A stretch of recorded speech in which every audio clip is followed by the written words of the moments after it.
अहिल्यानगर जिल्ह्यात प्रशासनाच्या निष्क्रियतेचा आणखीन एक बळी गेलाय। ऐन महाराष्ट्र दिनालाच नातेवाईकांनी श्रीरामपूर अप्पर पोलीस अधीक्षक कार्यालयासमोर ठिय्या आंदोलन सुरू केलंय। श्रीरामपूरहून पुणतांब्याकडे परतणाऱ्या 24 वर्षीय गौरव अशोक बनकरचा बेकायदेशीर वाळू वाहतूक करणाऱ्या डंपर खाली चिरडून दुर्दैवी मृत्यू झालाय। संतप्त नागरिकांनी अप्पर पोलीस अधीक्षक सोमनाथ वाकचौरे यांच्या कार्यालयासमोर ठिय्या देत प्रशासनाच्या विरोधात घोषणाबाजी केली आहे। जोपर्यंत अनधिकृत वाळू उपसा बंद होत नाही तोपर्यंत मृतदेह ताब्यात घेणार नाही असा पवित्रा नातेवाईकांनी घेतलाय।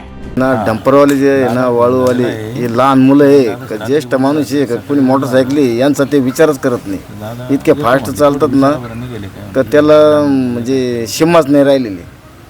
स्पीड ब्रेकर केलेले शासनाने ते स्पीड ब्रेकर सुद्धा जुमानत नाही, इतके फास्ट असतात।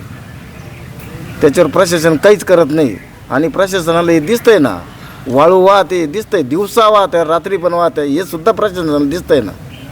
प्रशासन त्यावर काहीच करत नाही। असं आहे, रोज जर एक एक बळी गेला तर त्याचा काय उपयोग होणार। आता आमचा हा गौरव गेला काल संध्याकाळी 9 वाजता, त्याचा हा प्रॉब्लेम झाला। त्याचं इतकं 100 फूट त्याला फरफटत नेलं आहे पुढं। इतकी म्हणजे त्या डंपरवाल्याची इतकी हे झाली। प्रशासन या दृष्टिकोनातून कसं पाहिलं पाहिजे। आता प्रशासन कारवाई करत नाही याचा अर्थ काय होतो? याचा अर्थ काय भाऊ? प्रशासन याच्याकडे दुर्लक्ष करतं जाणून बुजून।